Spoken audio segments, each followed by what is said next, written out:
Tom Mulcair is our insider eye on matters related to the federal NDP party he led for 5 years and the Quebec election, and he joins us from Montreal. All right, Tom, the federal NDP is in retreat, and I mean that as a group hug, but they're also retreating in numbers of veterans running, numbers of dollars they can raise, and in their standing in the polls.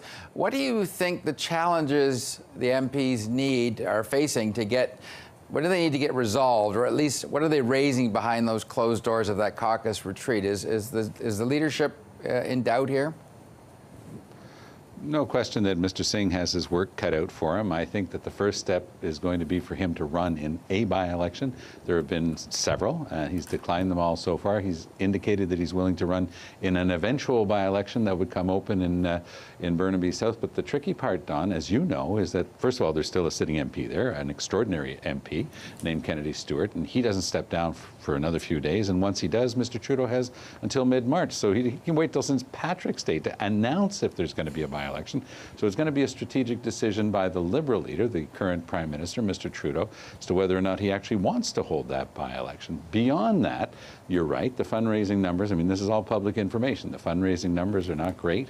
There has been an indication, I counted 8 people who have either stepped aside, like myself and Mr. Stewart, or another 6 at least who have said they're not coming back. So that's obviously a source of concern, because it's that experience that would be lost. Beyond that, I mean, it's up to Mr. Singh to exercise his leadership with the caucus. There was the whole event surrounding Aaron Weir last week, and from sources in Saskatchewan, I learned that they were quite upset beyond what was already out there in the papers and the people who had signed that petition, Don. They were very upset because tomorrow there's a by-election in Regina, the same place where Mr. Weir had his seat, and they were really concerned because they thought they had a deal, that wouldn't be talked about until after the by-election could be done. So that played right into it. So when you have that type of issue between the Alberta and the BC NDP that we've been talking about for a year now, the big pipeline debate, and now you have the federal NDP and a very important provincial NDP in Saskatchewan, where we have several seats federally, but also they're looking at the possibility with their great leader to have a breakthrough. It's a really tough time for the party right now. Overall, I mean, it's grim, you're right. How do you turn that morale around and get it pumped up? You got an election in just over 13 months. Well, of course, as you know, now my job is to comment on the elections here in Quebec and to look at this with a little bit more distance. But I know that Jagmeet Singh's heart's going to be in the right place, and he's going to work hard and tirelessly with the team of people around him. And one hopes, for the sake of Canadian democracy, that party, and of course, it gets itself in ship for the fall session. All right, the Conservatives are hoping that too. All right, let's talk Quebec election, immigration, specifically who can speak French, whether that qualifies as a legitimate immigrant is on the front-running CAQ party agenda. There's talk of cutting the number allowed in the province. Is this a vote-getter in Quebec? Is anti-immigrant a good strategy for the campaigning front-runner? Well, certainly the focus groups of the CAQ party, François Legault's party, must be indicating that, because they've been going very hard on this anti-immigration policy for the past 2 weeks. I mean, it's properly disguised and sugar-coated, saying, well, no, we want to reduce the number of immigrants, all the better to teach them French. But if they don't learn French within 3 years, we'll boot them out, which of course they can't do. So the whole thing doesn't make any sense. But they're not talking to legal scholars here. They're not addressing themselves to university professors.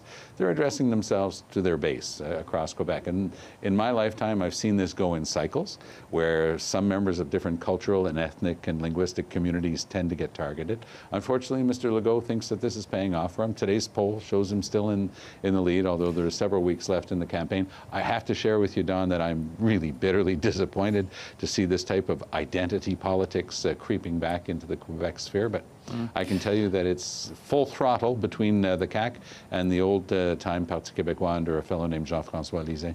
Yeah, but there's certainly one strategy that's underway is they're trying to bribe voters with their own money. Gosh, they're boosting funding for everything. Isn't that shocking when that happens? Yeah, they're calling the current Liberal leader Santa Claus Couillard. So are Quebecers in the mood to be bought with their own money? I don't think so. It's white noise at this point. 2.5 weeks into the campaign, and I think that the total number is something in the $23 billion range of new promises, which of course won't hold. Today the Liberals were promising that buses and public transit were going to be free for students and for seniors. It's the first time that's ever popped up, so they were obviously looking for something to say. But I can honestly tell you, for talking with people across the province about this, that's not going through right now. These massive numbers and these pile-ups of promises is going nowhere.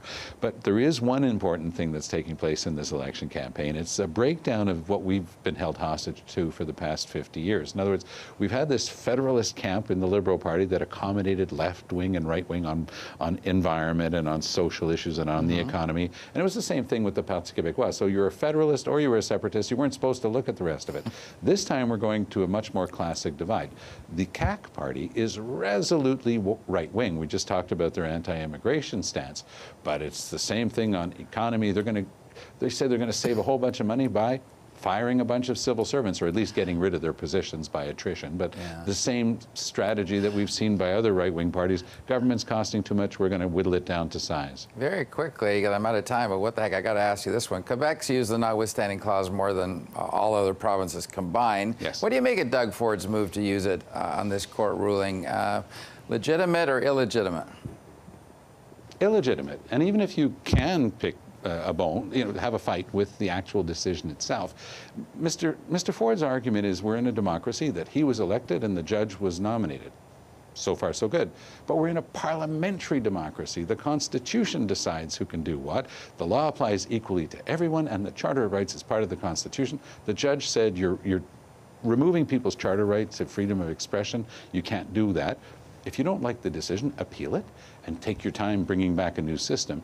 But you don't smash something like this. This is a minor question the size of Toronto City Hall. You do not take out the notwithstanding clause in Canada's largest and most important province on something so small. It looks like Mr. Ford is making a big mistake, and I think he's going to pay for it long term, Don.